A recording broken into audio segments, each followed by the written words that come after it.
काजी फायज ईसा साहब ने तो इलेक्शन कमीशन के ऊपर सवाल उठाए हैं, उन्होंने हुकूमत के ऊपर सवाल उठाए हैं, उन्होंने कहा कोई पार्टी नहीं होती, हुकूमत हुकूमत होती है। उन्होंने कहा कोई जज नहीं होता, अदालत अदालत होती है, जज चला भी जाए तो वो अदालत का फैसला है, किसी जज का फैसला नहीं है। तो उन्होंने तो कुली तौर पर कहा, उन्होंने कहा एहतसाब ये नहीं होता कि एहतसाब आप किसी का करें, एहतसाब करना है तो सभी का करें, मेरी ज़ात का करना है तो मेरी ज़ात का करें। तो वो बहुत खुले पैगाम दिए हैं। तो बस फिर आप अंदाजा फिर बहुत जो बेचारे यहाँ से क्यों सी पहली खबर लिया। तो यासर साहब तारीफ आप जानबूझ के ऐसा करते हैं या क्या बात है? मेरे मुंह से कहलाना चाहते हैं, खुद आप कहते नहीं, आप खुद इसलिए नहीं कहते कि आप पता नहीं क्यों नहीं कहते, लेकिन मैं आपको चले बताए ना भाई यार 4 साल से आपकी मेरी गुफ्तगू जारी है ना इस मौजूद पर? जारी है जी। आप अब 4 साल से आपकी मेरी यही गुफ्तगू जारी है, आपके दिल में फिर मोहब्बत जाग पड़ती है और फिर मेरे मुंह से आप कोई ना कोई लफ्ज़ कहलवा देते हैं, अगले दिन सारे मेरे पीछे बढ़ जाते हैं। लोग मुझे कहते हैं राणा साहब से सवाल का जवाब लिए। मैं तो लोगों की राय आपके सामने रखता हूँ। बुनियादी तौर पे मेरी ज़बान जो है वो लोगों की तर्जुमानी के ऊपर इस वक्त ज़ाया हो रही है। आज तो राजा रियाज ही लगे आप। हाँ बिल्कुल राजा रियाज जैसा स्टाइल आपका, हमसाए जो है आप उसके। और कोई बात पानी नहीं, एक शहर का पानी भी है ना। बात यह है कि यासर साहब, ये मियाँ साहब की वापसी का फैसला होना है 2 से 5 अक्टूबर तक। नंबर 1। नंबर 2, चले मैं खोल रहा हूँ, मैं रस्सी खोल रहा हूँ, मैं खबर दे रहा हूँ, देख लें जिसकी रस्सी खोल रहे हैं भागी ना जाए। रस्सी भी खोल रहा हूँ इस खबर की और खबर भी दे रहा हूँ। हाँ। बात यह है, मियाँ साहब को प्रोटेक्शन आर्डर मिल गए, मान लें। किस तरह माने? पहले आप मनवाएं, उस नुक्ते के ऊपर मनवाएं। एक तो कानूनी तौर पर ऐसा है ही नहीं। हाँ, तो फिर कैसे माने? मुमकिन ही नहीं है। हाँ। मुमकिन नहीं है। अब मियाँ साहब एयरपोर्ट पे आए, हाँ। अगर प्लेटेस कायम दायम रहे और मियाँ साहब गिरफ्तार हो गए, ठीक है, मियाँ साहब को जेल जाना पड़ गया। चले ये फर्ज कर लें कि सॉफ्ट जेल का नाम दे दिया। जेल, अब जेल की कैटेगरीज भी है ना, सॉफ्ट जेल। मैं तो कहता हूँ कि अडियाला जेल भेजें, साथ वाले कमरे में रखें। यार क्या हो गया?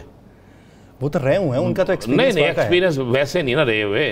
कैसे? एसी बंद हो जाए, कुछ लोग कहते हैं कि रोना शुरू कर दें, फला बंद हो जाओ कुछ। अब इन मामलात के ऊपर तो बहुत बहस मुबाहिसा हो चुका। छोड़ दे यार, मैं ना करे, मैं आप शायद उस वक्त रिपोर्टिंग नहीं करते थे, मैं रिपोर्टिंग भी करता था और मैं बीट भी करता था।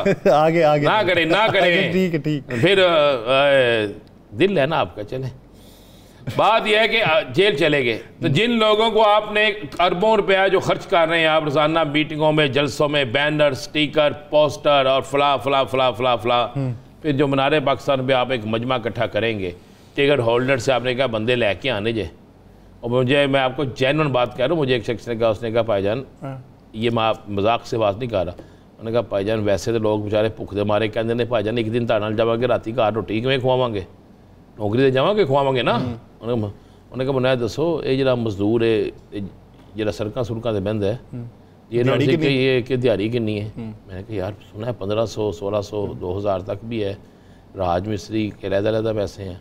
मैंने कहा मर गए भाई फिर। मैं कहा क्या हुआ? कहता यार 1000 कितों लवांगा।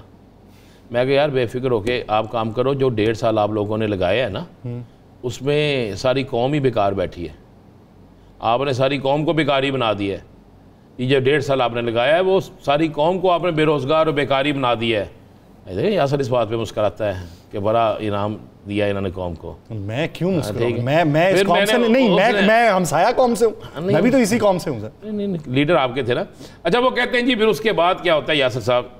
वो शख्स कहता है जी ये कन्फर्म, खुदा की कसम, मैं कसम खा के कह रहा हूँ, वो मुझसे कहता है, आज की आपको बात बता रहा हूँ, तो मुझे कहता फिर मुझे ये तो बता दें मियाँ साहब आ रहे हैं। मैं कहा यार साबिक है मैंने तू, और इतना तो उनका करीब, मैं तो तुम्हें समझता था, तस्वीरें भी तो हर तीसरे दिन किसी ना किसी टीवी चैनल पर किसी ना किसी रिपोर्टर के जरिए भेज देता है, और तू अचानक एक मिनट, लीडर मेरे, उनके रहनुमाओं से राब्ते आपके, मैं रिपोर्टर हूं ना, फिर आप स्क्रीन के ऊपर बैठ गए। हैरत की बात ये है वो दोबारा आपका फ़ोन कैसे उठा लेते? मैं बताता हूँ, मैं इसलिए उठा लेते हैं। अब अभी बताया भाई किसको फ़ोन करो, मेरे पास मोबाइल आपके सामने उठा लेंगे। भाई मैं रिपोर्टिंग की है मैंने, या सर आप एंकर आए हो डायरेक्ट, मैंने रिपोर्टिंग की है, फ़र्क सिर्फ इतना सा है। मैंने फील्ड में उनके साथ राब्ते किए हैं, मेरा उनके साथ राब्ता है, उन्हीं के अंदर से मुखबर से खबर भी मिलती है। मैं नाम नहीं ना लेता आप नाम तो यासर साहब वो किस्सा मुख्तसर जी के, उन्होंने कहा जी मुझे ये बता दें कि मियाँ साहब आ रहे हैं। मैं कहा यार ये तो मैं आपसे पूछना चाहता हूँ, आप मुझे बता दें मियाँ साहब आ रहे हैं? तो आगे से उसने जवाब दिया मुझे, उसने कहा अल्लाह की कसम हमें भी नहीं पता, अभी तक हमें यही कहा जा रहा है कि आपको ख़त्मी, ये मैं आपको ख़बर दे रहा हूँ, ख़त्मी इतला आपको 10 अक्टूबर को दी जाएगी। तैयारियां रखें, ख़त्मी इतला 10 अक्टूबर को दी जाएगी। अच्छा, वैसे हैरत की बात ये मियाँ साहब ने पूछ के भी डरे हुए हैं कि मियाँ साहब आ रहे हैं कि नहीं आ रहे। नहीं यार, एक सवाल है ना उसमें, आप समझ नहीं आ रही। आप देखिए, मैं वही कह रहा हूँ, कानून में एक चीज़ नहीं है। अगर कुछ कानून से हट के ये काम करेंगे, अगर इनको मैं कह रहा हूँ रिलीफ मिल जाता है, तो फिर सवाल उठेगा बहुत बड़ा कि ये किस तरह हो गया। और जस्टिस काजी फाइज ईसा साहब के होते हुए मुझे नज़र नहीं आता ऐसा कुछ है। नंबर 1। नंबर 2, ये पकड़े गए, ये जेल चले गए, जेल यात्रा शुरू हो गई। इसी दौरान में जो आपने मजमा इकट्ठा करना है, आपने मजमे को आखिरी दम तक नहीं बताना, जो मजमा आपने इकट्ठा करना है, फिर उस मजमे को कंट्रोल किस तरह करेंगे, फिर उस मजमे में तकरीर क्या होगी। तकरीर होगी कि निगरान सेट आपने गिरफ्तार कर लिया, ये तकरीर करेंगे आप। तकरीर आप करेंगे जनाब उनके साथ बहुत ज्यादती हुई। ज्यादती तो कौम के साथ की गई कि 1.5 साल जो आपने ज्यादती की, 1.5 साल में ये जो स्मगलर को पकड़े, ये डॉलर को नीचे लाने का काम जो निगरान गवर्नमेंट का, आप नहीं कर सकते थे? क्या आपको रास्ते का पता नहीं था? क्या आपको ये नहीं पता था किस गोदाम में कितनी बोरियां बनी है? क्या आपको ये नहीं पता था कि हवाले हुंडी का काम कहां पे होता है? क्या आपको नहीं पता था डॉलर कौन छुपाता है? क्या आपको नहीं पता था कि 2 दिन पहले आप ही के लोग फोन करके कहते हैं जनाब आज डॉलर बेच दो और आज डॉलर खरीद लो? तो फिर वही बात हो गई। क्या आपको नहीं पता होता था 3-3 दिन पहले पेट्रोल पंप माफिया को इतला दी जाती थी कि जनाब पेट्रोल इतना महंगा होना है या इतना सस्ता होना है? तो फिर आप तो वही बात हुई ना, हमें खबर है लुटेरों के सब ठिकानों की, शरीके जुर्म ना होते तो मुखबरी करते।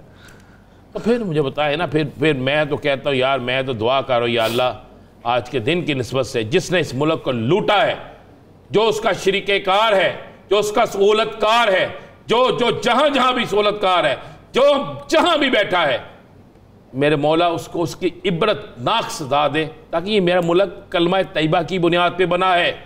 इस मुल्क का आज भी आम आदमी, आप जैसा मेरे जैसा गरीब आदमी, मिडिल क्लास, सफेद पोश इस मुल्क के लिए दुआ करता है। अमीर दुआ करता है पैसे कमाने के लिए, वो अमीर जो सियासत में है, वो अमीर जो गैर कानूनी काम करता है, वो पाकिस्तान से बाहर अपना सरमाया बनाता है। यासर साहब, मैं आज अगर आपको चले कल के प्रोग्राम में डिस्कस करेंगे, आपको पता है मैंने तो वो लिस्ट निकाली है। कौन सी? ये पहले मैं आपको एक खबर दूँ। जी जी। ज़रा मेरी गुजारिश होगी मोहसिन नकवी साहब से, वज़ीर आला पंजाब हैं, और जनाब वज़ीर आज़म साहब तो पाकिस्तान में नहीं है। मोहसिन नकवी साहब, ये पंजाब का मामला है, आपसे गुजारिश होगी और आपसे मुझे उम्मीद भी है कि आप इंसाफ करते हैं, मुझे यकीन भी है कि आप इंसाफ करते हैं। ज़रा ये तो देखें, वो इंजेक्शन जिससे आंखों की बिनाई ख़त्म हुई है यासर साहब, उसका एक लाइसेंस जारी हुआ, NOC जारी हुआ, वो किस सेक्रेटरी ने किया और किस बुनियाद पे किया? वो अभी हुआ? नहीं, काफ़ी देर पहले हुआ, कानूनी तौर पे नहीं हो सकता था। अच्छा। और वही शख्स निगरान हुकूमत में? ना ना ना ना, निगरान हुकूमत से पहले हुआ। और वही शख्स अब भी अगर निगरान हुकूमत में लगा हुआ हो सरकारी सतह पे, अब भी अगर उसके पास में सारा कुछ हो, तो फिर कौन पकड़ेगा मुजरिम को? इतनी तहकीकात तो डॉक्टर साहब को भी करनी चाहिए। डॉक्टर साहब ने प्रेस कॉन्फ्रेंस की है, उन्हें इतना तो इल्म होना चाहिए। डॉक्टर साहब को चाहिए, डॉक्टर साहब को इल्म है सारा। तो डॉक्टर साहब सिफारिशात फिर रखे हैं डॉक्टर साहब के इल्म कोई नहीं करेगा यार, ब्यूरोक्रेसी बहुत तगड़ी है। मैंने तो सब एक बंदे से सवाल करना है, मैंने किसी से सवाल करना, मैंने मोहसिन नकवी साहब से सवाल करना है, क्योंकि मैं उन्हें जानता हूं, मैंने जानता हूं मैं जानता हूं उसे कि वो टक्कर ले लेगा। मैं जानता हूं कि मोहसिन नकवी जो है साहब जो है वो खड़े हो जाएंगे। वही बात कर रहा हूं कि निगरान हुकूमत को तो कोई मफाद ही नहीं है ना। तो मुझे बताएं, मैं उन सेक्रेटरी का नाम बता देता हूं जिस मुल्क के अंदर तैनातियां पैसे दे के होती हों, जिस मुल्क के अंदर लाइसेंस पैसे दे के दिए जाते हो, लाइसेंस मेडिसिन का हो, बांटी वहां पे आंखों की बिनाई जो है छीनी जाए, लाइसेंस मेडिसिन का हो और वहां पे बांटी मौत जाए।